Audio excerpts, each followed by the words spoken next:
반갑습니다. 여러분 강의안을 한번 좀 펴주시고요.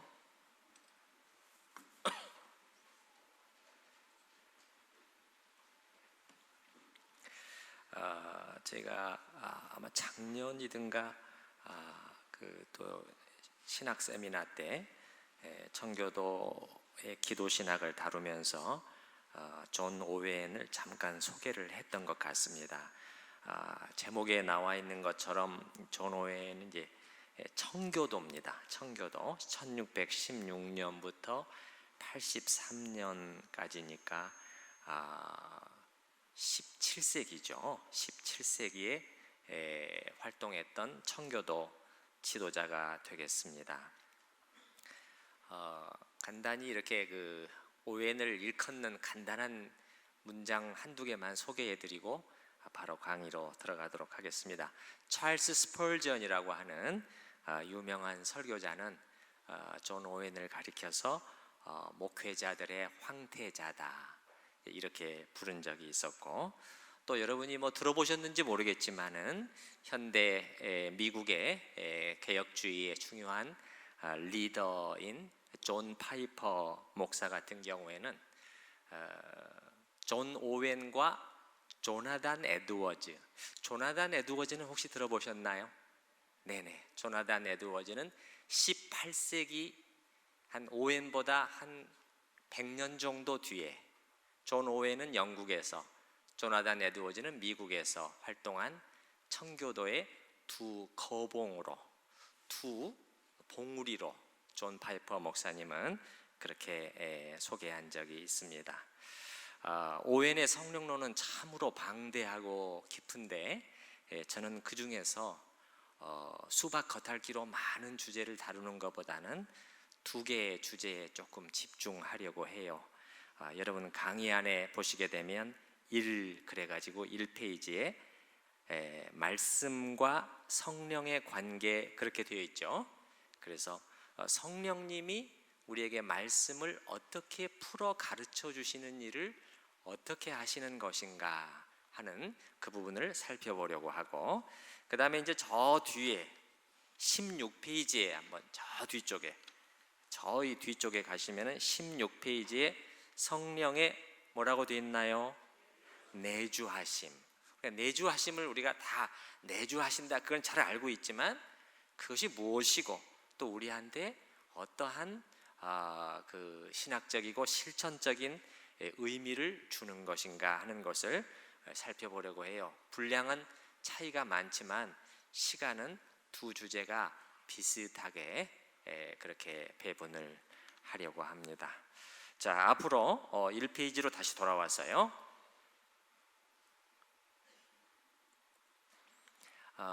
이제 말씀과 성령의 관계 혹은 성경과 성령의 관계는 제가 쓴 논문의 내용을 그대로 다 실어놨습니다만은 저는 중간중간 필요한 부분만 발췌해서 읽으면서 설명을 드리려고 하고, 논문의 내용을 다 실어놓은 것은 조금 더 관심이 있고 깊이 있게 알고자 하시는 분들은 나중에 또 개인적으로 나머지 부분들을 읽어보시면 좀 도움이 될 것입니다.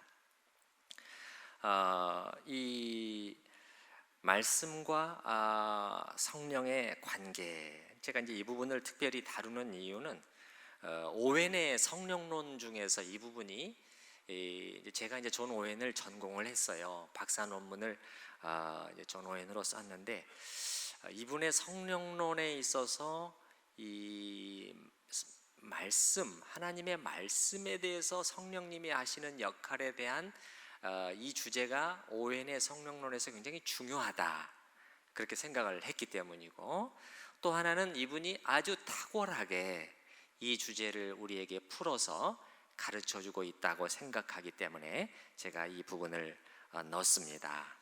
자, 우리 2페이지로 가보도록 하겠습니다. 2페이지로. 앞페이지 1페이지는 서론 부분이고요.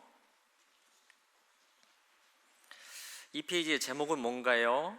말씀과 성령의 기본적인 관계. 이 말은 무슨 말이냐면 둘 모두 간에 균형이 이루어져야 된다는 것입니다. 참 제가 볼 때는 이 균형의 문제만큼 어려운 부분은 없는 것 같아요. 왜 그러냐? 보면은 많은 경우 둘 중에 하나로 치우쳐 가는 것이 일반적이에요. 두 개를 균형 있게 잘 붙들어야 되는데 대부분 보면은 둘 중에 어느 한쪽으로 치우쳐들 계세요. 그래서 이제 그 부분에 대해서 오해는 둘 다를 잘 붙들어야 된다. 둘 중에 어느 하나도 놓치거나 소홀히 해서는 안 된다 하는 것을 우리에게 명백하게 해주는 거죠. 첫 부분을 제가 잠깐 읽어보도록 하겠습니다. 말씀과 성령 간의 균형을 놓치지 않음은 오웬의 신학에 있어서 시종 일관성 있게 유지된다. 이 균형이 깨지는 순간 기독교 신학과 삶은 잘못된 방향으로 기울기 시작하게 되어 있으며 그 결과는 종종 치명적이다. 때문에 오웬의 신학 속에서는 둘은 뭐하고 뭐죠? 말씀과 성령 모두가 필수 불가결한 요소로, 그 중에 어느 하나도 약화되게 되면은 다른 쪽이 더 강조가 되게 되고, 그럼 벌써 치우쳐 가게 된다는 것이죠. 제가 아까 참 균형의 문제만큼 어려운 문제가 없다고 말씀을 드렸는데 우리나라만 같아도 마찬가지예요. 저도 이제 성령론이 중요한 제 관심사 중에 하나고, 또 지금은 또 제가 또 목회를 하고 있기 때문에 더 이제 그럴지 모르겠지만은 늘 이러한 그 현장을, 교회 현장을 이렇게 많이 보게 되는데, 오늘날 그 성령을 강조하는 것이 좋은 것이에요.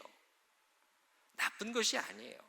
그런데 성령을 강조하는 교회나 단체 중에서 치우치지 않은 그러한 곳을 제가 거의 보지를 못했어요. 그렇지 말아야 되잖아요. 우리의 선조들은 종교개혁자들이나 그리고 이 청교도들은 성령을 그렇게 강조하면서도 어떻게 보면 오늘날보다도 더 강조를 해요. 내일 또 백금산 목사님이 오셔서 칼빈의 성령론을 말해 주시겠지만은 사실은 그 칼빈이 이렇게 성령에 대해서 많이 말을 했나라고 놀랄 정도실 거예요. 딱딱한 신학자라고 생각할 수가 있는데, 청교도들은 뭐 오웬도 말할 필요도 없고요. 그렇게 성령을 중요시 하는데도 균형을 놓치지를 않았는데 두 개를 잘 붙들었거든요.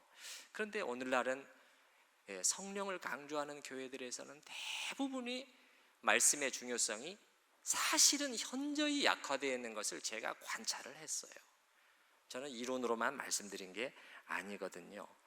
그래서 우리가 알아야 될 것은, 여러분, 성령님께서는 우리에게 오늘날도 계속해서 말씀해 주시고 음성을 들려주시는데, 저는 성령님께서 여러 가지 수단을 통해서 우리에게 말씀해 주실 수 있는 하나님이라고 저는 생각해요. 여러 가지 수단을 사용하실 수가 있어요. 그런데 동시에 아셔야 될 것은 성령님이 또한 가장 기뻐하시는 수단이 뭐냐는 거예요. 여러분이 그걸 믿으시냐는 거죠. 정말 성령님은 다른 어떤 수단보다도 이 성경을 통해서 우리에게 말씀하시기를 기뻐하셔요. 근데 이제 그걸 많이 놓치는 거죠. 자, 우리 성경을 잠깐 좀 펴봤으면 좋겠어요. 우리 사도행전 1장 말씀을 한번 펴보십시다. 제 성경으로는 188페이지인데요. 사도행전 1장 말씀.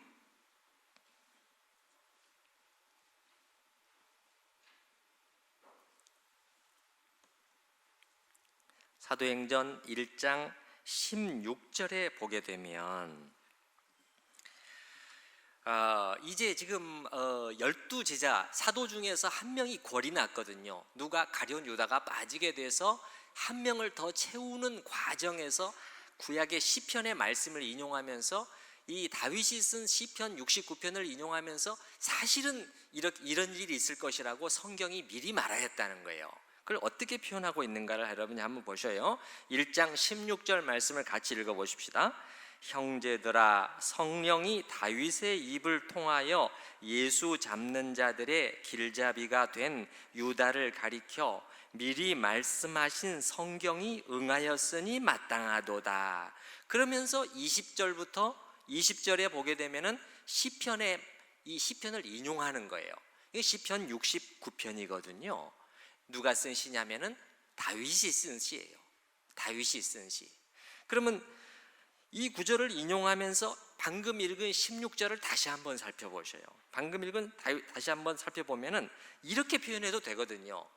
형제들아, 우리 조상 다윗이 그의 시편에 이 유다에 관해서 미리 말씀하신 것이 응하였다, 이렇게 말해도 되잖아요. 근데 어떻게 표현을 했죠? 자, 다윗이 말하였다, 그렇게 말하지 않고 뭐라고 말을 해요? 성령이 누구의 입을 통하여? 다윗의 입을 통하여 말했다는 거예요. 그러니까 시편 69편을 다윗이 썼지만은 사실은 누가 다윗의 입을 통해서 말씀하신 거예요? 성령님이 말씀하신 거라는 거예요. 시편 69편의 저자가 성령님이라는 거예요. 물론 다윗이 당연히 인간 저자가 있습니다. 다윗의 감정도 거기 들어가 있어요. 그렇지만은 성령님이 다윗을 사용하셔서 이 말씀을 미리 예언하셨다는 거예요. 여러분이 보시게 되면은 종종 이런 표현들이 나오게 되는데 우리 한 구절만 더 보시기 바래요. 자, 이 사도행전 맨 끝장 28장 237페이지 근처인데요. 자, 사도행전 28장 25절에도 또 그렇게 비슷한 말이 나오는데 이번에는 다윗이 아니라 이사야예요. 이사야서를 또 인용을 하면서 또 뭐라고 말하냐면은 성령이 이사야를 통해서 말씀하신 것이 응한다, 또 그렇게 말을 하는 거예요. 자, 28장 우리 25절 말씀 같이 읽어보십시다. 서로 맞지 아니하여 흩어질 때 바울이 한 말로 이르되 성령이 선지자 이사야를 통하여 너희 조상들에게 말씀하신 것이 옳도다 하면서 일러스되 26절 27절은 이사야서 6장을 인용하고 있어요. 여기도 잘 보셔요. 이사야서에 이렇게 기록되었을 때 이렇게 말해도 되잖아요. 근데 굳이 뭐라고 설명하고 있어요? 성령이 선지자 이사야를 통하여 이사야서 6장에 이 기록을 해놓으셨다는 거예요. 제가 무슨 말씀을 드리려고 하느냐면은 성경의 저자가 누구시라는 거예요? 성령님이시라는 거예요. 수많은 인간 저자들이 다 썼지만 십계명을 제외하고는 다 사람이 썼어요. 사람의 감정과 지식과 역사, 문화적인 배경까지 다 고스란히 녹아들어 있는 책이 성경이지만은 그러나 그들을 인간 저자를 사용하셔서 이 글을 기록하신 원 저자는 누구시다? 성령님이시라는 거예요. 그러면 제가 또 한번 질문을 해볼게요. 오늘날 성령을 강조하시는 분들이 자꾸 이렇게 말씀하시니까 제가 이렇게 답답해서 하는 거예요. 하나님께서 이렇게 하나님의 음성을 꿈과 환상과 뭐를 통하여 그림을 통하여 자꾸 그쪽으로만 가려는 경향이 그쪽에서 나타나고 있는데 제가 질문을 하고자 하는 것은 이거죠. 그러면 성령님께서 그런 모든 수단을 다 사용하실 수가 있지만 전혀 저는 그걸 부인하지는 않아요. 무엇을 가장 기뻐하시겠느냐? 그러면 성령님이 그렇게 심혈을 기울여서 그렇게 오랜 기간 동안에 그렇게 그들을 감동하시고 영감하셔서 이 성경이라는 중요한 책을 완성해 놓고 나서는 그래, 좋아, 이제 다 됐으니까 이제 성경을 여기다 놓고 내가 너희들한테 꿈으로 말해줄게, 예언으로 말해줄게, 환상으로 말해줄게, 이게 더 성령님이 기뻐하시겠느냐는 거죠. 이것만 봐도 얼마나 우리가 치우쳐 있는가를 알 수가 있는 것이에요. 성령님이 이 성경을 그렇게 심혈을 기울여서 완성해 놓으셨다면 이유가 있는 거예요. 이거는 대대로 내가 너희에게 이것을 통해서 말해주겠다. 성령님께서는 다른 어떤 수단보다도 성경을 통하여 우리에게 말씀하시기를 기뻐하시는 하나님이세요. 아시겠습니까? 예, 그것을 놓치면은 오늘 이후에 모든 논의가 다 이게 헛된 것이 되버려요. 이제 그거를 오해는 먼저 분명히 하고 제가 그 부분은 읽지 않았어요. 이제는 그러면은 이제 성령님이 또 무슨 일을 하시느냐. 자, 3페이지로 가보셔요. 3페이지 위에서 세 번째 문단을 한번 보시기 바랍니다. 이제는, 거기 찾으셨죠? 거기 보시면은 이제는 성령의 역할 쪽으로 시선을 옮겨보기로 하자. 이제까지 확인된 바와 같이 성령은 다른 무엇보다 말씀, 즉 성경을 통해 말씀하신다. 그러나 이와 동시에 그 기록된 말씀은 성령을 통해 다시 말씀되어야 한다. 이 말은 무슨 말이냐면 성령님이 우리에게 말씀을, 성경을 가르쳐 풀어주셔야 된다는 거예요. 그래야지 온전히 알 수 있게 된다는 거예요.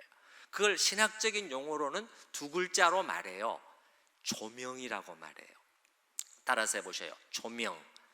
조명이라는 것은 무슨 뜻입니까? 빛을 비춰주신다는 거죠. 우리 심령 속에 말씀을 풀어서 빛을 비춰 보여주신다는 거예요. 자, 그 밑에 문단의 세 번째 줄로 옮겨가 보도록 하겠습니다. 중간 정도, 세 번째 줄 중간 정도의 문장이 바뀌는 곳에 성령께서는 우리에게 말씀을 통해 하나님의 뜻을 알 수 있도록, 그 다음에 이제 따옴표로 친 부분은 전부 오웬이 직접 한 말이에요. 영적이고 습관적이며 구원적인 뭘 해주신다고요? 조명을 해주신다는 거예요. 그 출처를 제가 각 주에 14번 저 밑으로 가게 되면 Works of Owen 이렇게 되어 있어요. 이 말은 오웬 전집 11권 342페이지에서 인용한 것이다. 그러니까 참고하실 분들은 참고를 하시고요. 그 다음에 위로 다시 돌아가서 계속해서 읽습니다. 특히 우리에게 말씀의 진리 속에 담겨있는 그 아름다움을 분별하고 볼 수 있는 빛을, 그리고 이 진리를, 말씀 속에 있는 진리를 우리가 받아들이고 끌어안으며 실천할 수 있는 뭐도 주셔요? 능력과 힘을 공급해 주시는 하나님이시라는 거예요. 그러니까 얼마나 중요하다는 것도 아시겠죠? 네. 말씀대로 우리가 살아갈 수 있도록 능력과 힘을 주시는 분이 누구시다? 성령님이라는 거예요. 자, 저 밑에, 그 밑에 각주 바로 위에 밑에서 두 번째 줄로 옮겨가도록 하겠어요. 이와 같이 오웬에게 있어서는 말씀 없는 성령도 문제이고 또 성령 없는 말씀도 문제이다. 그는 둘 모두가 함께 붙들어져야 함을 강조한다. 그러면 이제 그걸 두 개를 이렇게 구분해서 설명을 하는 것이죠. 말씀이 윤리적이고 외적인 안내의 역할을 한다면 성령님은 뭐하고? 내적이고 우리 안에서, 그 다음에 유효적인 안내의 역할을 하신다. 말씀은 우리에게 하나의 무엇으로서? 법칙으로서 길의 방향에다가 동그라미를 쳐주셔요. 길의 방향. 말씀은 우리에게 길의 방향을 보여주는 역할을 한다는 거예요. 그 다음에는 성령은 우리가 실제로 그 모든 길로 걸을 수 있도록 안내하고 손을 잡아서 이끌어주는 역할을 하신다는 거예요. 그러면 제가 한번 질문을 던져볼게요. 만약에 말씀이 약화되어 버리면, 성령 추구만 있게 되면 길에 뭐가 없어지게 됩니까? 방향이 없어지게 되는 거예요. 열심히 있고 뜨겁기는 한데 방향이 없어요. 어디로 튈지를 알지 몰라요. 그렇게 된 분들이 많아요. 뜨거운데, 주님은 사랑하는데 이 말씀에 딱 창념치를 못하게 되니까는 이상한 방향으로 그 열심이 풀어지게 된 경우가 참 많았다고요. 그러면 똑같이 또다시 반대의 경우, 말씀은 있는데 성령의 역사하심, 성령께서 가르쳐 주심, 성령의 조명이 없어요. 그러면 어떻게 되죠? 여기 보셔요. 그 모든 길로 실제로 걸어갈 수 있도록 안내하고 손을 잡아서 이끌어 주시는 거예요. 그럼 성령님의 말씀은 있는데 성령의 가르쳐 주심이 우리 안에 조명이 없어요. 그러면 어떻게 될까요? 뭘 어느 방향으로 가야 될지 알긴 알죠. 그러나 그쪽으로 걸어갈 수 있는 힘이 없는 거예요. 그렇죠? 네, 알아요. 아는데 안 되는 거예요. 여기에 바로 누구의 역할이, 성령님의 역할이 절실히 필요하게 된다는 것이죠.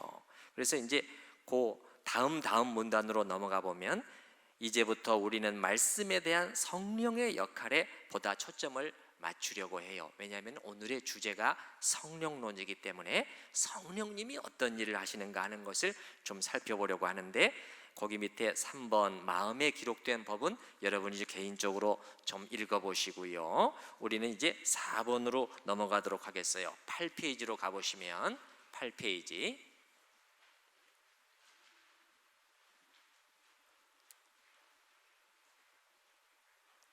4번에 보면은 진리의 능력을 이렇게 돼 있죠.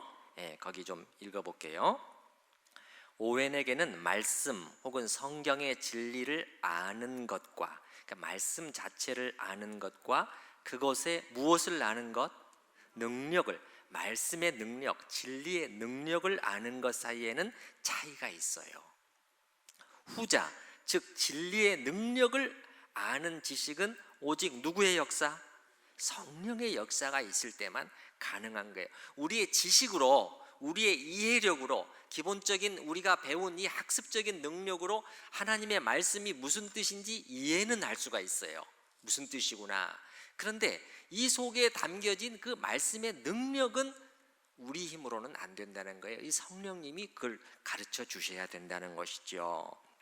이것은 오웬 자신의 경험과도 무관치가 않은데, 그 밑에 제가 약간 써놨습니다마는 오웬 자신이 설교를 듣다가, 말씀을 듣다가 성령의 역사하심을 체험하는 그런 일이 있었고, 그 문단의 밑에서 하나 둘 셋 네 번째 줄로 가보겠습니다. 그러니까 저기 지금 진리의 능력을 방금 읽은 문단의 맨 밑에 줄, 밑에서부터 네 번째 줄, 저 뒤로 가보시면, 그래서 앤드류 톰슨은 이렇게 나와 있는 찾으셨나요? 앤드류 톰슨은 오웬의 전기 작가예요. 그날 이런 경험 이후 오웬에게 있어서 스가랴서에 나오는 바, 그 말씀, 성경 말씀 같이 읽어보십시다. 이는 힘으로 되지 아니하며 능으로 되지 아니하고 오직 나의 신으로 되느니라. 이 말씀이, 스가랴서 4장 6절의 말씀이 그 후 오웬의 사역을 이끄는 중요한 원리가 되지 않았겠는가. 그래서 그가 아주 심오하게 성령론을 깊게 파 들어가게 된 것 같아요. 그래서 오웬은 그 밑에 계속 읽습니다. 오웬은 진리를 발견하는 방법에는 크게 두 가지가 있다고 보는데, 사실 이 둘 모두가 무시되어서는 안 돼요. 둘 다가 붙들어져야 돼요. 그는 확신, 용서의 확신, 죄의 용서의 확신 혹은 구원의 확신과 같은 확신의 문제를 다루면서 이에 대해 설명한다. 즉 하나님의 용서를 발견하면은 두 가지 길이 있는데, 하나는 진리와 관련하여 이를 교리적이고 객관적으로 발견하는. 자, 이게 밑줄 그어놓으세요. 이게 방금 제가 말씀드린 우리의 이해력으로 진리를 붙드는 거예요. 이것도 중요한 것입니다. 이게 여기서부터 출발이 돼야 되니까요. 이게 1번이에요. 1번에다가 1번이라고 쳐주시고, 그 다음에 다른 하나는 진리의 능력과 관련해요. 오늘 능력이라는 단어가 자꾸 등장한다는 것을 여러분이 이렇게 기억을 하시기 바랍니다. 능력과 관련하여 이 진리를 경험적이고 주관적으로 발견하는 것, 이게 2번이라고 해요. 2번. 이 두 번째는 성령의 역사가 있어야 된다는 거예요. 물론 둘 다 하나님의 가르쳐 주심이 다 필요하지만은 특별히 두 번째는 우리 힘만으로는 어렵다는 거예요.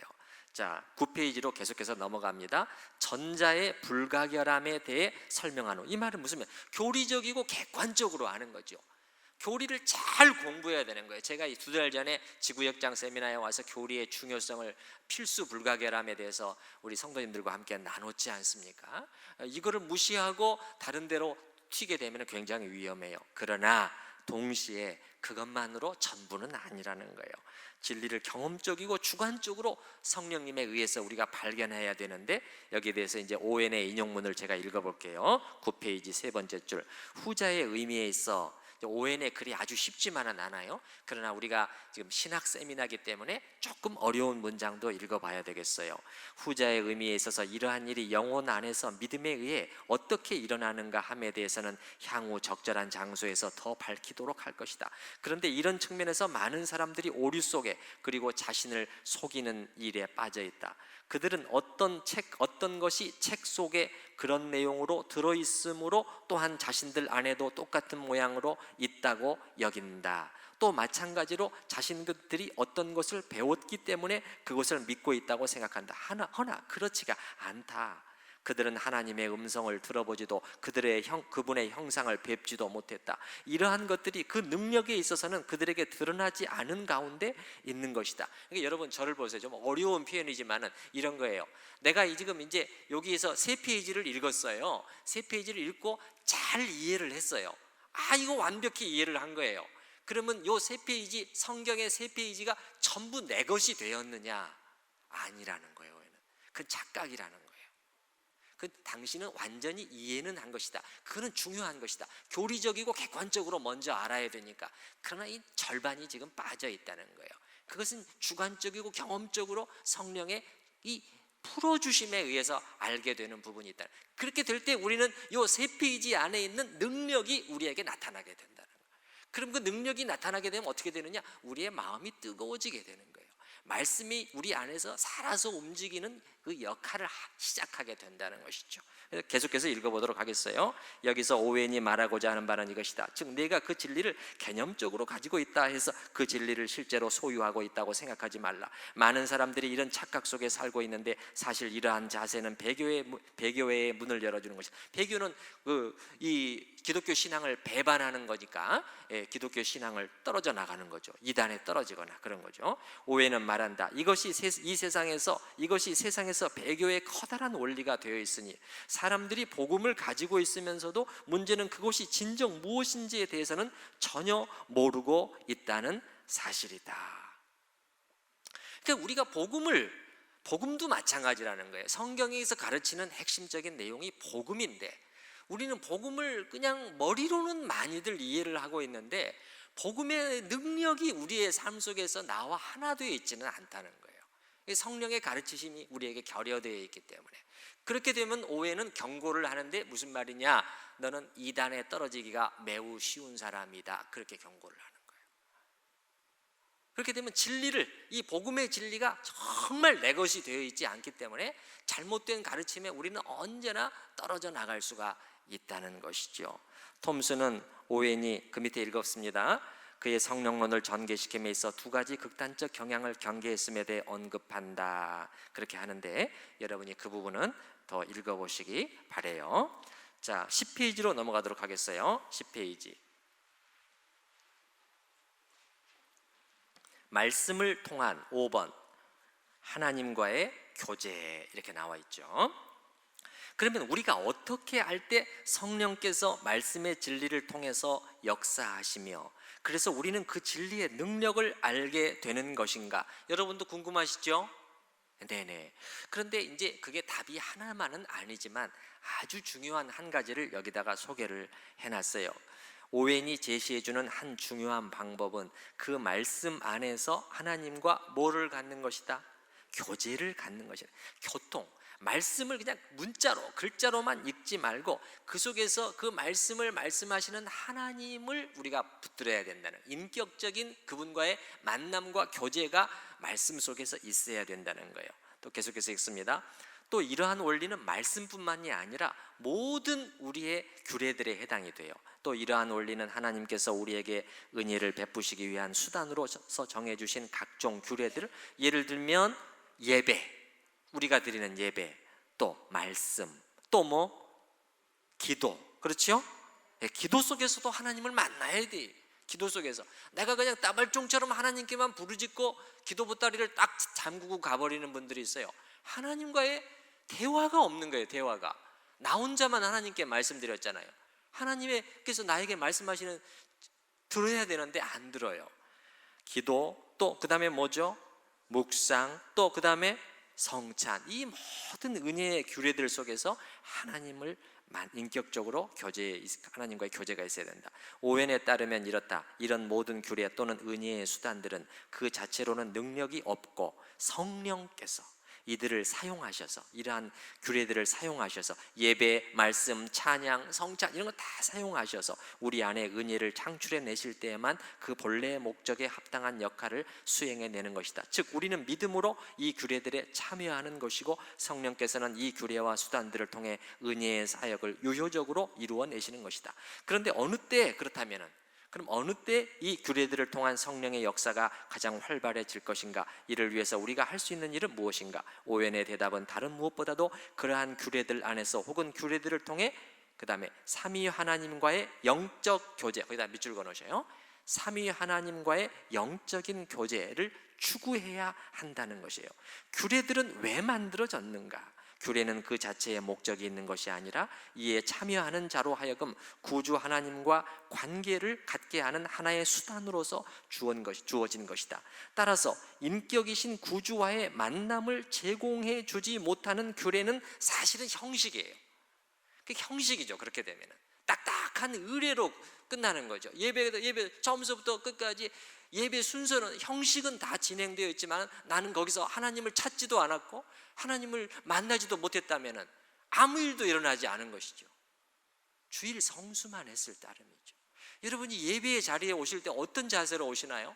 저는 정말 예배를 최고로 중요시하는 사람이지만은, 특히 주일 오전 예배를 그렇게 생각하는 사람이지만은, 우리 성도님들이 어떤 자세로 오시는가, 거기서부터 벌써 이 승패가 갈리는 거예요. 주님, 저는 오늘 주님을 찾습니다.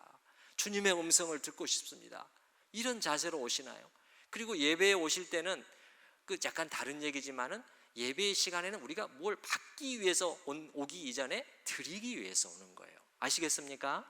예, 은혜를 받는 것은 두 번째예요. 주님, 저는 일주일 내내 저만 위해서 살았습니다. 이 한 시간 저는 주님을 위해서 드리고 싶어요. 주님께 저의 초점을 맞추고 주님을 위해서 제가 순종하는 자세로, 회개하는 자세로 바꾸고, 이런 마음 자세가 있게 될 때 그 속에서 하나님과의 만남과 교제가 이루어지는 것이죠. 맞습니까? 예, 그런 거죠. 그래서 인격이신 구주와의 만남, 인격적인 만남이라는 거예요. 여러분, 왜 그렇습니까? 하나님이 돌부처가 아니시거든요. 그리고 나도 기계적인 존재가 아니에요. 사람이 인격적인 존재잖아요. 인격 대 인격은 이라는 것은 늘 교제와 대화와 교감이 오고 가야 서로 살아나는 거예요. 맞습니까? 우리가 가정에서도 여러분 생각해보세요. 가장 친밀한 관계가 가정이잖아요. 부부 관계고 부모와 자녀의 관계예요. 근데 부부가 같이 살지만은 교제와 대화가 완전히 끊어져 있어요. 어떻게 됩니까? 매우 힘들어요. 그렇죠? 우리가 주님과의 관계도 마찬가지예요. 아주 친밀해야 되는 관계인데 주님과 우리 사이에 이 교제가 끊겨져 있으면은 그거는 생명이 흐르지를 못하는 것이에요. 그래서 그 다음에 계속 읽습니다. 인격이신 구주와의 만남을 제공해 주지 못하는 규례는 의미가 없다. 그 다음에 이제 오웬 자신의 말인데, 정말이지 복음의 규례들, 그 예배와 제도들은 그리스도의 인격 및 직임과의 관련성 안에서 일어나는 어떤 것들이 없다면 그 자체로는 아무런 탁월함도 아름다움도 지니지 못한다.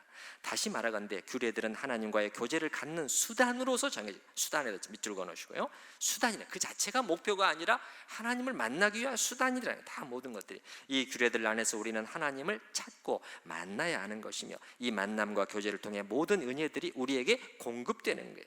이를 달리 표현해 보면, 우리가 이 교제를 추구하고 실천할 때 그 규례 혹은 은혜의 수단들 속에서 성령께서 활발히 역사하시게끔 되는 거예요. 성령의 역사를 기대한다면 여러분이 그 일을 하시라는 거예요. 자, 11페이지로 가서 이제 우리의 본래 주제, 즉 말씀의 규례로, 이제 말씀 안에서 그러면 하나님을 어떻게 만나야 될 것인가. 똑같은 이치에 의해서 우리는 말씀의 진리 가운데 하나님과의 만남과 교제를 또한 간절히 추구해야 되는데, 많은 그리스도인들, 많은 하나님의 자녀들이 그런데 그렇게 하지를 않아요. 그냥 말씀을 그냥 글자로서, 문장으로서 읽고 끝내는 것이죠. 그렇게 돼서는 하나님과의 만남과 인격적인 교감이 이루어지기가 어렵죠. 여러분이 한번 생각해 보세요. 사람 간의 관계도 한번 생각해 보세요. 자, 어떤 한 아빠가 말이죠, 가족들을 부양하기 위해서 타국으로 오랫동안 나가서 돈을 벌어서 이렇게 생활하고 있는데, 이 외로움과 그리움을 달래야 되는데, 가족들로부터 오는 편지야말로 가장 자기의 기다리는 편지예요. 어느 날 사랑하는 아들로부터 편지를 받았어요. 그러면은 아빠가 그 편지를 읽으면서 그걸 단지 글자와 문장으로만 읽을까요? 그렇게 읽나요? 이 가만히 있어봐, 이 문장을 어떤 의미로 이해해야 되지? 이 문장 부조 분석을 해야 되고, 그렇게 읽나요? 그렇지 않죠. 그 얼굴, 그 글자 하나하나가 누구의 말이에요? 아들의 말이잖아요. 맞습니까? 예, 아들의 얼굴을 떠올리면서, 물론 우리는 하나님은 외적인 형상을 떠올리는 것은 아니죠. 그러나 이 아들의 음성으로 듣잖아요. 그래서 사실 버나드 램이라고 하는 변증학자는 키에르케고르가 예화를 사용하면서 하나님과의 관계에 있어서도 그렇다는 거예요. 제가 그 부분을 잠깐 읽어드려 볼게요. 여기 강의 안에는 없어요. 키에르케고르는 두 연인이 있는데 두 연인이 서로 언어가 다르다는 거예요. 언어가 두 연인이, 한 사람은 프랑스어만 알고 한 사람은 영어만 알아요. 그러면 두 사람이 어떻게 서로 교감하겠냐? 키에르케고르는 연인들이 서로 다른 언어를 사용하는 경우 상대방에게서 연애 편지를 받았을 때 어떻게 그것을 읽는지에 대한 문제를 제시한다. 연인이 첫 번째로 해야 하는 일은 편지를 번역하는 것이다. 그는 외국어 사전, 심지어 문법책도 가져다가 번역하기 시작한다. 그는 단어 하나하나, 문장 하나하나 완전히 번역된 편지가 그의 앞에 책상에 놓을 때까지 번역을 한다. 그러나 그 편지를 자신의 언어로 번역하는 수고를 하는 과정이 그것을 연애 편지로 읽는 과정이라 할 수 없다. 완벽하게 번역을 끝낸 후 그는 이제 편안히 의자 뒤로 기댄 채 번역된 편지를 연애 편지로 읽는다. 이제 의미가 다 해석이 됐어요. 그 다음에는 연인의 음성이 들리기 시작하는 거죠. 그 다음에 이렇게 나와요. 버나드 램의 말이에요. 성경도 이와 마찬가지다. 우리는 헬라어와 히브리어 단어를 찾아보고 문장 구조를 생각하며 주석집과 여러 도움이 될 자료를 살피는 수고를 피할 수 없다. 그러나 성경을 번역하고 해석하는 이 신중한 학문적 작업을 하는 것이 곧 하나님의 말씀을 하나님 말씀으로 읽는 것은 아니다. 불행히도 교수는 거기에서 멈춘다. 학자들은 거기서 멈추는 경우가 많아요. 저도 사실 학자의 길을 계속 걸었지만은 그게 전부인 줄 안다는 거예요. 그러나 성경을 하나님 말씀으로 읽기 위해서는 그것을 두 번째 읽어야 한다. 이제 그것은 학문적 작업이 아니라 하나님 말씀이 하나님의 말씀으로 인간의 영혼에 이르도록 하는 상황이다. 하늘에서 온 사자인 성령이, 버나드 램도 성령이, 하늘에서 온 사자인 성령이 성경을 이해하는 과정 속으로 들어오시는 것은 편지를 특별히 두 번째 방식으로 읽을 때이다. 아시겠죠? 하나님의 말씀을 하나님의 말씀으로서 인격체이신 하나님께서 우리를 사랑하셔서 우리의 영혼을 어떻게 해서든지 구원해 내시려고 주시는 그 음성으로 읽으실 수 있기를 바랍니다. 네네. 그래서 그 부분을 또 좀 지나가서요, 시간 때문에 그 다음 문단으로 넘어가 보도록 하겠어요. 오해는 가끔 말씀과의 교제라는 표현을 사용하는데 이는 정확히 말하면 말씀 안에서 삼위 하나님과 갖는 교제를 가리키는 것이다. 오해는 말씀과의 교제를 강조하면서 단지 가끔씩 갖는 교제로서는 너무 약하다고 지적한다. 그러니까 우리가 이제 말씀 안에서 하나님과의 교제를 추구하는데 이것이 자꾸 반복이 돼야 된다는 거예요. 어쩌다 뜸하게가 아니라 이게 자꾸 반복해서 일어나야 된다는 거예요. 오해는 말씀과의 교제를 강조하면서 단지 가끔씩 갖는 교제로서는 너무 약하다고 지적한다. 우리는 말씀과 교제를 하되 그것이 지속적으로 이루어져서 우리 안에 하나의 교제의 무엇이 틀에다가 동그라미를 쳐줘요. 하나의 딱 틀이 형성될 정도로 계속 반복해야 된다는 거예요. 여러분, 신앙은 훈련입니다. 경건에 이르기를 연습하라. 경건에 이르기를 뭐하라? 연습은 훈련이에요. 여러분, 훈련은 뭐로 이루어지는 거죠? 반복으로 이루어지는 거예요. 운동선수, 군인들 모두가 끊임없는 훈련 속에서 반복을 되풀이할 때 몸에 배는 거예요. 신앙도 마찬가지예요. 경건에, 우리 성도님들이 오늘 저녁에 이렇게 또 나오셨습니다만 사모하는 마음으로 나오셨는데 여기저기 나오실 정도라면 정말 그렇게 돼야 된다고 저는 생각을 해요. 이 신앙이라는 것은 어떤 그 반복되는 어떤 그 연습을 통해서 하나의 그 틀이 형성이 되는 거예요. 그 정도까지 돼야 된다는 거죠. 교제의 틀이 계속해서 있습니다. 교제의 틀이 형성되도록 해야 한다. 그럴 때 말씀은 생명과도 같이 늘 우리 안에 있고 우리는 그 말씀 안에 거하고 떠나지 않으며 그 안에서 우리의 구주와 함께 사랑과 기쁨의 교제를 갖게 되는 것이다. 여러분이 이 말씀을 읽으면은, 이 말을 읽으면은 요한복음 15장 7절 말씀이 생각나지 않습니까? 예수님께서 하신 말씀, 너희가 내 안에 거하고 내 말이 너희 안에 거하면. 그렇게 되면 이제 주님의 말씀이 우리 안에 거하게 되는 거예요. 거한다는 것은 떠나지를 않는 것이죠. 그럴 때 이제 우리의 삶의 능력으로 나타나게 되는 것이죠.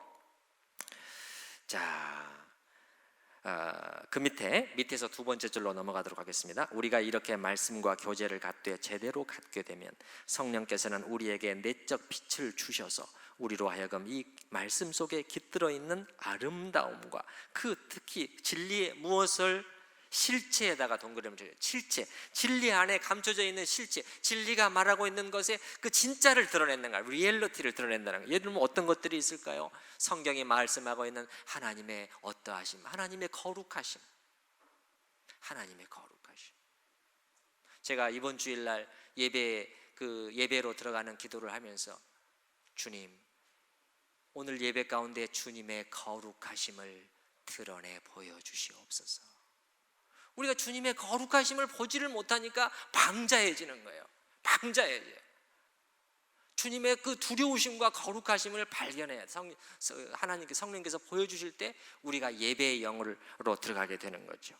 또 하나님의 의로우심, 죄에 대해서 죄가 얼마나 크고 악하고 나쁜 것인가를 그 실체가 드러날 때 우리는 하나님 앞에 엎드러지는 거죠. 지식에 넘치는 그리스도의 사랑, 하나님 나라의 영광, 이 모든 실체들이 드러나게 되는 것이죠. 진리의 실체를 그 다음 페이지 생생히 보게 하신다. 12페이지. 그렇게 되면 우리 마음은 우리가 교제를 갖는 그 대상에게로 이끌려 가서 그럼 어떤 결과가 또 놀라운 결과가 있게 되냐? 온전히 하나가 되고 그래서 말씀의 진리와 똑같은 형태로 주조되게 된다. 주물이 딱 그 어떤 틀에 딱 맞춰지는 것처럼 이 주조되게 된다는 거, 맞춰지게 된다는 거. 즉 그 진리와 닮는 일이 일어나는 것이다. 오웬의 신학 속에서 영적인 대상과의 교제는 언제나 그 대상과의 닮아감을 산출해낸다. 닮으면은 성화가 되는 것이죠. 성화가. 말씀 속에서 주님과 교제를 계속하는 사람은 또한 늘 목자이신 주님의 음성을 듣는 사람이다. 주님의 음성을 듣는데 어디 속에서 듣는 거예요? 말씀 속에서 듣는 것입니다. 말씀 속에서 듣는다는 것을 여러분이 기억을 하셔야 되겠어요. 오늘 제가 여러분께 능력이라는 단어를 참 많이 사용했는데 사실상 오늘날 그 능력이라는 단어의 의미가 많이 이상하게 또 그 치우쳐 있는 것을 보게 된단 말이에요. 특별히 성령론 논의에 있어서 그 교회사 속에서 중요한 변환점을 이룬 것이 20세기 초인데 20세기 초에 오순절 운동이 일어나게 됐고 그 다음에 이제 보다 최근에는 1980년대 비냐드 운동이 시작이 되면서 소위 그들이 말하는 성령의 제3의 물결 운동이 일어나게 됐고 그 다음에 이제 현재는 그 연속선상에 있는 그 신사도 운동이 그러한 그 연속성을 밟고 있는데 특히 이제 그 오순절보다도 더 심각한 것이 이제 이런 그 비냐드나 이후에 그 신사도 운동인데 제가 볼 때는 참 안타까운 것 중에 하나는 뭐냐면 성령론 논의를 극히 제한적인 영역으로 축소시켜 버렸다는 것을 제가 학자로서 발견하게 되는 것이죠. 보세요. 지금 성령님께서 하시는 일이 얼마나 다양하고 풍성하느냐 말이에요. 우리가 지금 오늘 단지 하나를 다루었지만은 하나님의 말씀을 우리 속에 드러내셔서 얼마나 우리로 하여금 그 진리의 능력을 우리에게 그 공급해 주시는가 하는 것이 이게 작은 일입니까? 엄청나게 큰 일이잖아요. 근데 사실 그런 그룹 속에서는 이런 것은 거의 관심이 없고 그냥 성령론 그러면은 거의 성령론에 이렇게 다뤄야 될 내용들이 많은데 그 한 귀퉁이에 은사론으로 성령론을 축소시켜 버렸어요. 그 다음에 성령의 은사를 다루면서도 또 반쪽이에요. 무슨 반쪽이냐? 은사들 중에서도 이적적인 은사에만 관심이 있어요. 예를 들어서 뭐 구제하는 은사, 가르치는 은사 이런 걸 달라고 기도하는 사람이 거의 없어요. 그 관심도 없어요. 우리가 소위 말하는 이적적인 은사에만 또 매달리는 것이죠. 그래서 저는 안타까운 것이 성령론의 논의를 너무 제한적으로 축소시켜 버렸다. 그래서 그 능력이라는 것을 극히 그 이적적인 은사 몇 가지 무슨 뭐 병 고치고 그 병이 낫고 그것만 능력이라고 생각을 하는데 오늘 우리가 보게 되면은 이 능력보다도 더 큰 능력이 있느냐는 거예요. 여러분이 한번 보셔요. 자, 이게 능력이죠, 진짜. 112페이지 두 번째 문단 말씀 속에서 주님과 교제를 계속하는 사람은 또한 늘 목자이신 주님의 음성을 듣고 있어요. 그러므로 그는 그 목자의 음성에 익숙해 있다. 이는 그로 하여금 목자의 음성과 그 외 세상의 다른 모든 음성을 구분해낼 수 있게 만든다. 예수님께서 내 양은 내 음성을 안다 그랬잖아요. 다시 말해서 말씀 안에서 주님과 지속적으로 갖는 교제는 종종 그 사람에게 진리인 것과 아닌 것을 분별해낼 수 있는 최고의 능력을 제공해 주는 것이다. 오웬 자신의 말입니다. 이제 그리스도를 친숙히 알과 그분과의 교제 속에서 자신을 훈련시키게 되면 당신은 쉽사리 그분의 음성과 타인의 음성을 분별할 수 있게 될 것이다. 자신의 감각을, 영적인 감각을 연습시켜서 선악을 분간하는 일을 계속하고, 또한 그리스도와의 만남, 이 가운데 성령께서 일하시는 방법, 그리고 이로 말미암아 산출되는 결과들, 그 놀라운 능력들을 끊임없이 관찰하고 맛봄으로써 판단력과 경험이 향상된 사람은 이러한 경우에 자기 자신이 가장 훌륭한 판단자가 되는 것이다. 오웬의 이러한 표현은 일견 매우 주관적으로 들린다. 그러나 인용문에서의 이 사람은, 방금 말한 이 사람은 자기 멋대로의 상상이 아닌 기록된 진리의 말씀 안에서 주님과 교제하며 바로 그 말씀을 통해 목자의 음성을 들어온 사람임을 기억해야 할 것이다. 그가 이처럼 말씀과 성령 그 어느 하나가 아닌 둘 모두 안에서 자신을 훈련해온 사람이기에 때로 어떤 문제에 대해서는 자기 자신이 가장 훌륭한 판단자가 될 수 있다는 것이다. 여러분이 나머지 부분은 또 더 읽어보시고요. 특별히 우리 강남중앙침례교회 성도님들이 정말 이 말씀을 읽으면서 그 속에서 주님과의 교제를 추구하고, 그 속에서 성령께서 어떻게 여러분에게 하나님의 말씀을 능력으로 풀어내시고 또 가르쳐 주시는가를 경험할 수 있기를 바랍니다. 참 그럴 때는 겸손한 기도가 필요해요. 여러분이 말씀을 많이 읽으시되 특히 말씀을 읽으실 때는 늘 기도하고 시작하세요. 저도 지금도 말씀을 읽어요. 매일 정해진 분량을 읽으려고 노력을 해요. 어떤 때는 잘 안 되는 경우들이 많이 있습니다만 오늘 한번 가져와 봤습니다. 저는 지금도 이렇게 성경 읽기표를 아직도 사용하고 있어요. 그래서 읽어야 될 분량들을 그어가면서 읽고 있는데, 오늘도 읽었는데 오늘도 읽으면서 또 저는 기도해요. 주님, 시편 119편 기자가 한 말처럼 저의 눈을 열어서 주님의 말씀에 기이한 것을 보게 하여 주세요. 주님 가르쳐 주세요. 저는 깨달을 수 없는 무지한 자입니다. 죄인이 어떻게 하나님의 말씀을 제대로 알 수 있겠어요? 하나님이 가르쳐 주셔야지. 여러분도 그렇게 하시면서 하나님의 그 성령님의 그 가르쳐 주심을 또 이렇게 맛볼 수 있기를 바랍니다. 자, 우리 이제 두 번째 주제로 넘어가서 16페이지 성령의 내주하신 부분을 잠깐 보십시다.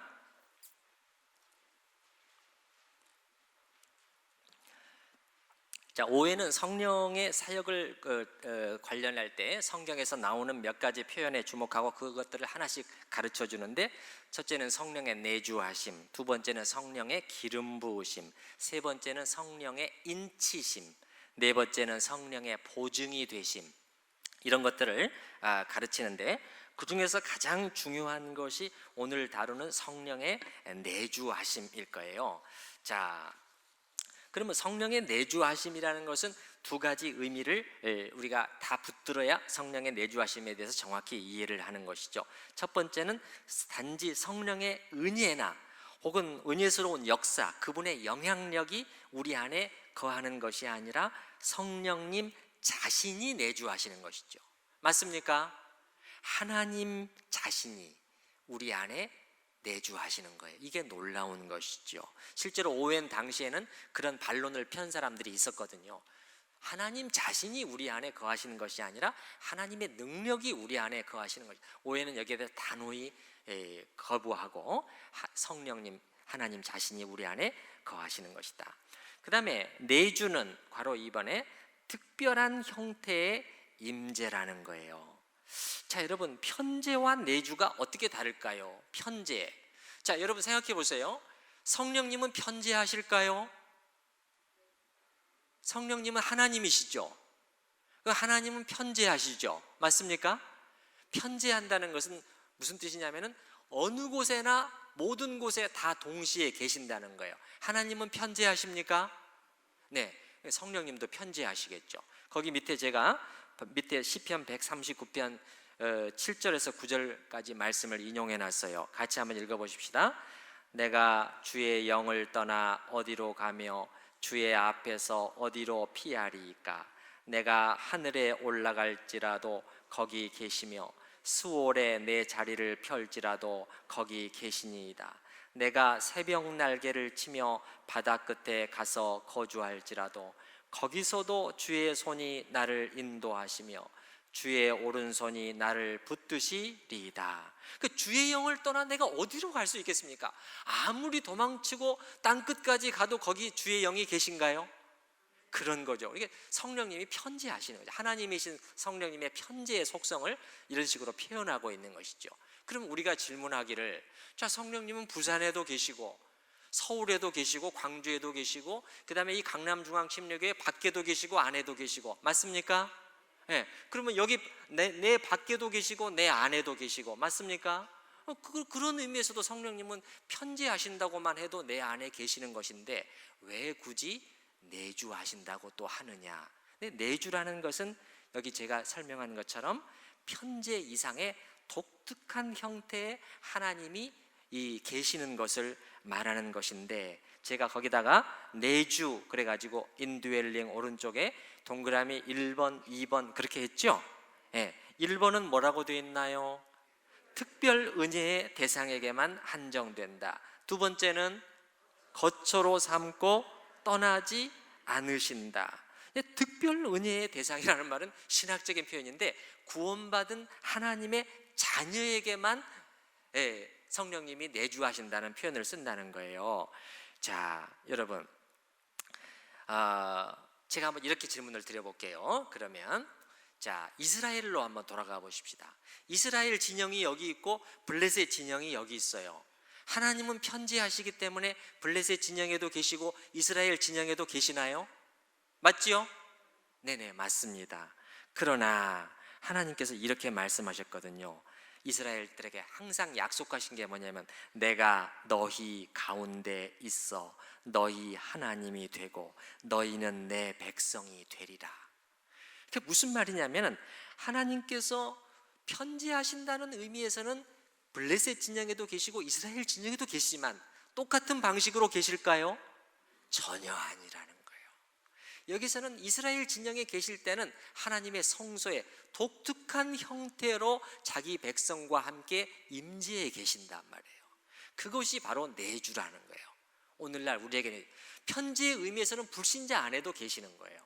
그러나 우리 하나님의 자녀들 안에만 내주에 계시는 것은 이스라엘 진영에 계시는 그런 형태랑 똑같은 거라는 거예요. 그 다음에 두 번째는 거처로 삼고 떠나지 않으신다는 거예요. 거처로 삼고. 여러분, 주가 집주자거든요. 집에 사람이 사는 것처럼 하나님께서 우리 안에 사실상 사시는 거예요. 사시는 거예요. 여러분, 오이코스라는 말 혹시 아시나요? 오이코스라는 말이 헬라어로 집이라는 단어거든요. 내주하신다고 할 때 안에 거주하신다가 오이케오예요. 우리 안에 집에서 사시는 것처럼 우리 안에 사신다는 것이죠. 그래서 이 밑에 관련 구절, 그러면 성경도 정말 그렇게 말하고 있습니까? 한번 두 구절을 통해서 확인해 보려고 합니다. 고린도전서 3장 16절 말씀 같이 읽어보십니다. 너희는 너희가 하나님의 성전인 것과 하나님의 성령이 너희 안에 계시는 것을 알지 못하느냐. 참고로 신학적으로 설명해 드리면 이렇습니다. 그러면 성령님은 우리 안에 내주하신다는 것인데 각 개인 한 명 한 명의 그리스도인 안에도 내주하신다, 이 말을 써도 맞는 것이고, 그 다음에 그 그리스도인들의 몸인 공동체인 교회 안에 내주하신다, 이것도 둘 다 맞는 말이에요. 둘 중에 어느 하나만 맞고 어느 하나는 틀린 것이 아닙니다. 자, 여기도 보면은 하나님의 성령이 너희 안에 계시는 것을, 그분의 놀라운 능력이 단지 여러분 안에 계시는 것이 아니라 그분 자신이 이렇게 분명히 말하고 있고, 그 다음에 너희 안에 계신다 이렇게 되어 있는데 이 계신다는 단어가 바로 오이케오예요. 그게 무슨 말이냐? 거하신다는 거예요. 그래서 이전 지금 새로 나온 번역 성경에는 계시는 것을 이렇게 번역이 되어 있지만은 이전 옛날 번역에는 거하시는 것을 알지 못하느냐. 저는 이 번역이 훨씬 더 좋은 번역이라고 생각이 돼요. 새로 나온 번역이 일부 오히려 더 안 좋게 돼버렸는데 그 중에 하나가 이거죠.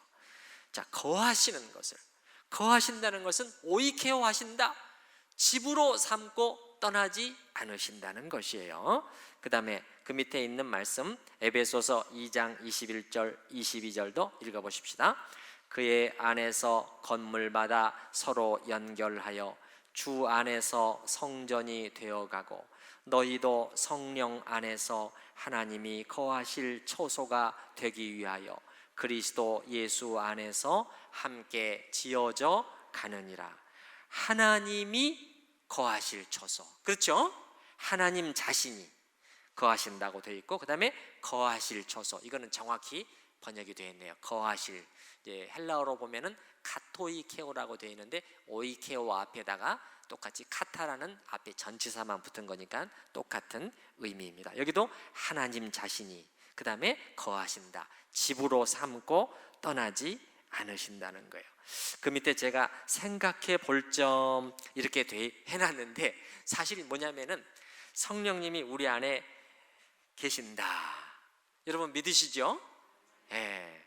근데 단순한 능력으로 계시는 것이 아니라 인격으로 계심이 확실하다면은 사실은 이것은 간단한 문제는 아니거든요. 하나님이 우리 안을 자기의 집으로 삼고 거하신다는 거예요. 여러분 이 부분이 이게 얼마나 이게 작은 일이 아니라는 걸 생각해 보신 적 있으세요? 그럼 성령님이 이렇게 계시는 거예요? 돌부처처럼 계시는 거예요? 자, 가부좌 들고 딱 앉으셔가지고, 자, 나는 여기서 가만히 가부좌 들고 나는 너 안에 내 주만 하면 돼. 그 다음에 너는 네 마음대로 살아. 그렇게 계시는 건가요? 우리가 이게 생각을 해야 된다는 거예요. 우리가 죄를 짓든지 말든지 전혀 개의치 않으시고 우리 안에 내주하시는 것인가? 그러면은 뭐하러 내주하실까요? 뭐하러 내주하실까요? 우리가 거짓말하고 속이고 미워하고 온갖 악한 생각을 하고 죄와 세상 욕심으로 우리의 내면이 가득 차 있어도 성령님은 전혀 상관이 안 하실까요? 난 너 안에 내주만 하면 돼. 그렇게 계시는 거예요. 그 기계죠, 기계. 돌부처죠. 인격이시라니까요. 인격이시라는 것은 생각하시는 거예요. 기뻐하시고 슬퍼하시고 원하시고 이렇게 하시는 분이 하나님이셔요.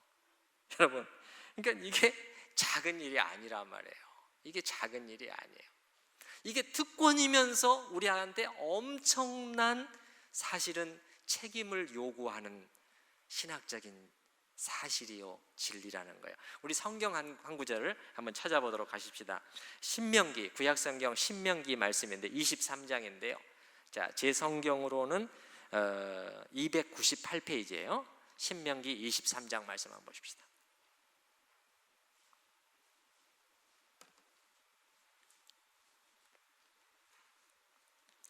자, 바로 이 구약의 이스라엘 진영과 블레셋 진영과의 사이가 벌써 이렇게 다르잖아요.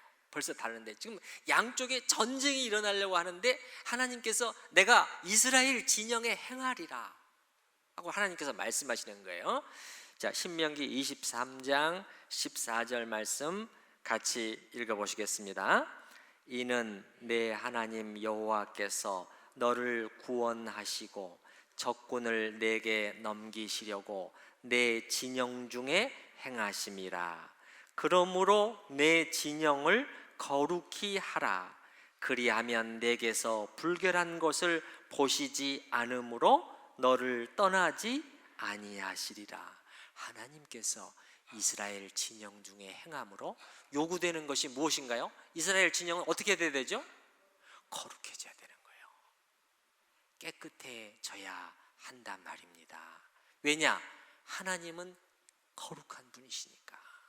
하나님은 거룩한 분이시니까. 그럼 그리하면 내게서 불결한 것을 보시지 않으므로 너를 떠나지 아니하실 것이다. 그러니까 여러분이 생각을 곰곰 묵상해 볼 주제 중에 하나는 순결하시고 온유하시고 진실하신 이 하나님의 영께서 얼마나 온유하시죠? 우리는 온유할까요?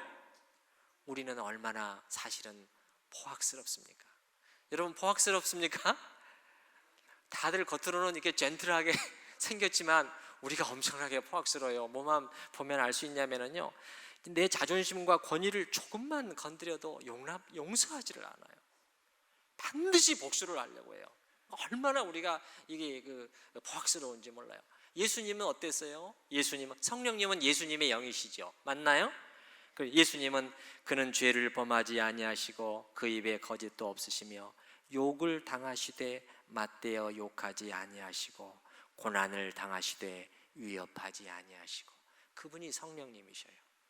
그런 분이 지금 우리 안에 우리를 집으로 삼고 떠나지 않으신다는 거예요. 우리가 심각하게 질문을 던져야 될 것은 나의 내면이 거룩하고 온유하고 진실하신 이 하나님의 영께서 집으로 삼고, 한동안 계시다가 좀 너무너무 힘들면 떠나시다가 그냥 또 좀 괜찮아지면 다시 오시고 그런 정도가 아니라 떠나지 않으실 정도의 곳인가 하는 것을 우리가 질문을 해야 한다는 것이죠. 자, 17페이지로 가서 위에 아더 핑크의 글은 제가 시간이 없기 때문에 그냥 읽지 않고 넘어가겠어요. 아더 핑크도 또 한 명의 청교도의 청교도라고 우리가 말해도 되겠죠. 시기적으로는 청교도의 시기는 아니지만 청교도의 사상과 신학을 그대로 물려받은 분인데, 이분은 뭐라고 말하냐면은 성령님께서 우리 안에 내주하시면서 하시는 일 중에 하나가 우리의 죄를 드러내시는 일을 한다는 거예요. 그럼 제가 한번 질문을 드려볼게요. 성령님이 죄를 드러내시는 것은 은혜일까요? 아닐까요? 은혜예요. 은혜. 왜 그렇죠? 성령님이 우리의 교만을 만약에 드러내 주시면 우리는 어떤 사람으로 바뀌게 될까요? 겸손한 사람으로 바뀌게 돼요. 성령님이 우리의 죄를 더 많이 드러내 보여주셔야 돼요. 그 우리는 더 그러면은 주님을 닮은 사람이 되는 거거든요. 그런데 이 성령님이 우리 안에 내주하시면서 우리의 죄를 다 드러내는 일을 하는 것을 어떻게 표현하고 있냐면은 죄의 오물덩이를 파헤치시는 성령님의 역사로 묘사를 하고 있는 거예요. 그러면서 이렇게 말을 하죠. 성자 하나님께서 여자의 뱃속에 들어가서, 그 높으신 하나님께서 미천한 인간의 뱃속에 들어가서 오신 그 성육신의 사건도 우리가 찬양할 얘기지만, 찬양할 하나님의 사역이지만은 또한 성령 하나님께서 우리의 이 누추한 죄의 오물덩어리로 가득 차 있는 이 더러움으로 가득 찬 우리 안에서 떠나지 않으시면서 죄를 드러내시는 그 사역이야말로 성육신과 같이 성령님의 내주의 사역은 크게 찬양해야 되지 않겠나, 그렇게 말하는 것이라는 거죠. 자, 라에 보시게 되면 17페이지 라에 보시게 되면, 자, 무슨 차이라고 되어 있나요? 정도의 차이. 자, 우리 안에 제가 한번 질문을 해볼게요. 우리 여기 안에 계신, 오늘 몇 분 정도 되시는지 제가 잘 모르겠지만은 여기 앉아 계신 분들이 만약에 이제 거듭나지 않은 분들은 매당이 안 되죠. 그러나 정말 하나님의 영으로 중생하신 분들이라면 전부 여러분 각자 안에 성령님이 내주하실까요? 자, 아멘이죠. 그런데 이제 한 가지 학자들은 더 나아가서 여기 밑에 보셔요. 내주의 정도에는 차이가 있다. 또 우리가 이렇게 말할 수 있다는 거예요.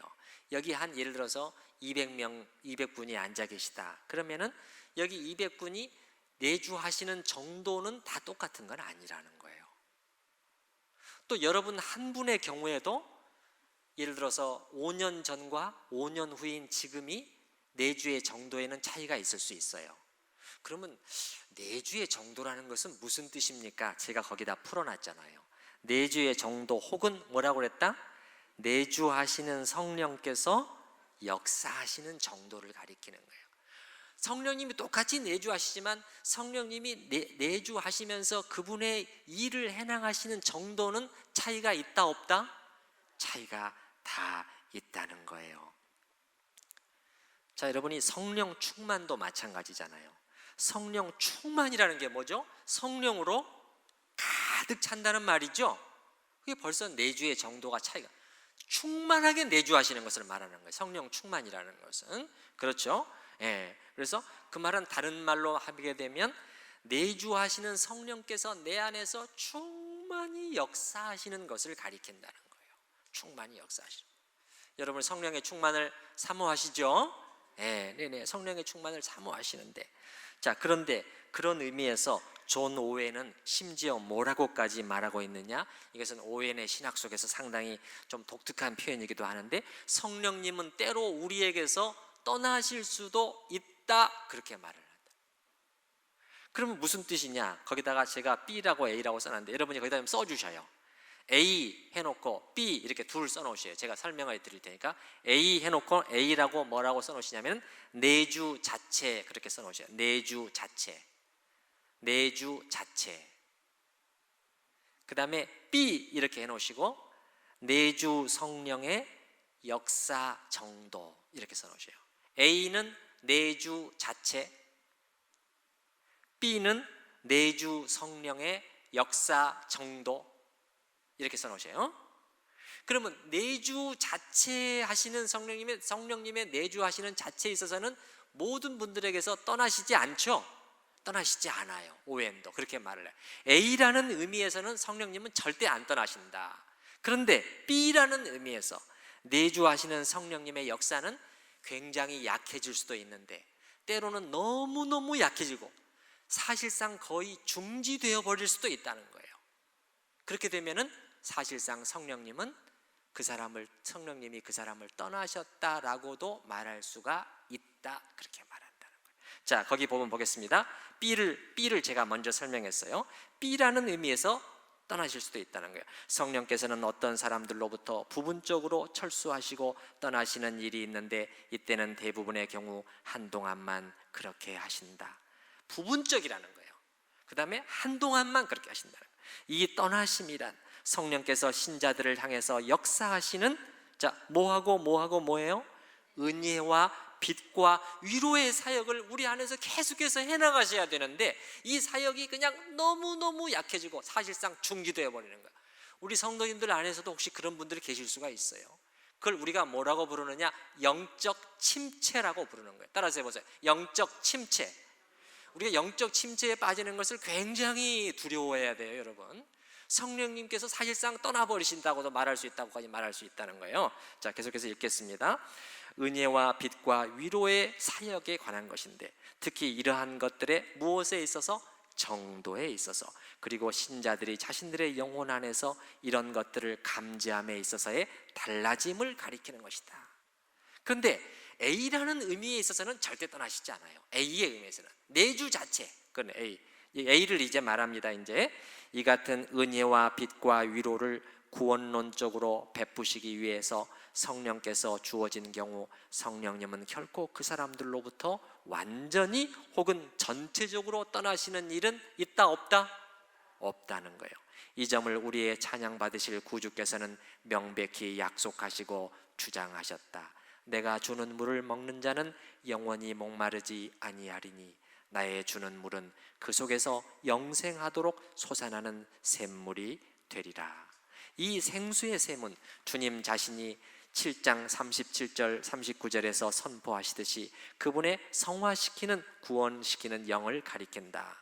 성령을 받은 사람은 더 이상 그분이 완전히 없어지시거나 결핍됨으로 인하 목마름을 겪는 일은 있다 없다? 없어요. 나아가서 바로 이를 위해서 성령께서는 은혜 언약 가운데 주어진 것이며, 그러한 약속은 성령께서 주어진 바 된 사람들로부터 결코 떠나지 않으리라고 말씀하신 모든 성경 구절들 속에 뚜렷한 것이다. 그러나 다시 또 B를 말하는 거예요. 그 역사하시는 정도는 크게 차이가 있다는 거예요, 사람마다. 그러나 이제 동시에 성령의 이러한 역사의 정도와 감지할 수 있는 효과에 관한 한 그분께서는 신자들로부터도 한동안 떠나시고 물러나실 수가 있다. 이렇게 돼버리면 어떤 결과가 오게 되느냐, 그 다음 보셔요.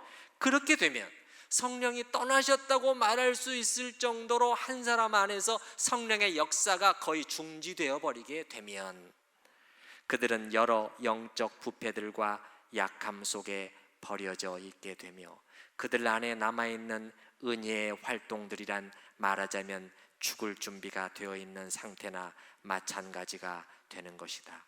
그리고 이럴 때 신자들은 자신들이 하나님에 의해 버려진 바 되었음을 알아차리게 된다. 바로 그런 일이 시온에게 일어났었는데 이때 하나님께서는 자신을 숨기시거나 아니면 당신의 백성을 아주 잠시 동안 버리시기 때문이다. 아주 잠시 동안이요, 한동안이죠. 그 다음에 그것을 성경에서는 다른 말로 얼굴을 숨기신다고도 표현을 해요. 하나님께서 얼굴을 숨기시기 때문에 우리는 이제 메말라지게 되는 것이죠. 우리의 영혼의 윤기가 사라지게 되는 것이죠. 그러면 그 밑에 성경적인 뒷받침을 제가 한번 써놔봤는데 에베소서 4장 30절 말씀을 같이 읽어보십시다. 하나님의 성령을 근심하게 하지 말라. 그 안에서 너희가 구원의 날까지 인치심을 받았느니라. 구원의 날까지 인치심을, 도장을 찍으시고 성령으로 도장을 찍으셔서 그 거룩하신 하나님이 너희 안에 내주하시는데 그분을 뭐하게 하면 안 된다고요? 근심하게 한다는 것은 무슨 뜻인가? 헬라어 원어적인 의미로 보면 슬프시게 한다는 거예요. 여러분, 제가 질문해 보겠습니다. 여기에 에베소서 4장 30절에서 하나님의 성령을 슬프시게 해드려서는 안 된다, 이렇게 우리한테 경고를 했을 때는 우리가 하나님의 성령을 슬프시게 할 수 있다는 거예요, 없다는 거예요? 있다, 없다? 있다는 거예요. 얼마든지 그것이 가능하기 때문에 너희가 하나님의 성령을 슬프시게 해서는 안 된다는 거예요.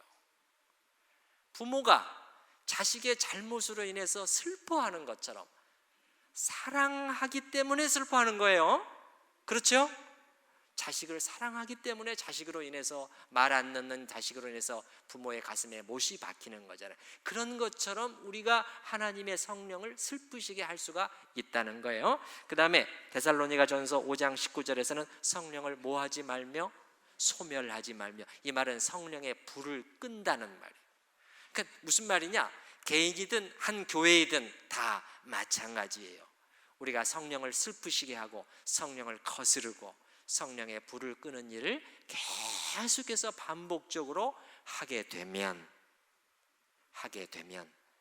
구원론적인 의미에서 완전히 떠나시는 것은 아니지만 우리 안에 거하시는 성령의 역사가 거의 중지되어 버릴 수가 있고, 오해인이 말하는 것처럼 성령님이 떠나신다고 말할 수 있을 정도의 두려운 일이 우리에게 일어날 수 있다, 없다? 있다는 것이에요. 그러므로 제가 오늘 말씀드린 것은 성령의 내주하심과 관련해서는 말씀드린 것은 거룩하신 하나님께서 인격체로 우리 안에 거하시는데 과연 우리의 내면이 하늘의 왕이 거주하실 만한 그러한 곳인가를 우리가 경건함과 두려움으로 살펴야 되겠고, 또 그 성령께서 우리가 성령님을 슬프시게 하는 일이 계속해서 반복되어서는 절대 안 되겠습니다. 네네. 우리 첫 번째 성령의 조명, 우리 장랑중앙침례교회 성도님들 오늘 사모함으로 오늘 나오셨는데 바라기는 정말 여러분 안에 성령의 귀한 조명이 있기를 바라고, 또 우리 안에 내주하시는 성령님께서 우리 안에서 충만하게 역사하실 수 있는 은혜가 있기를 바랍니다. 같이 기도하십시다.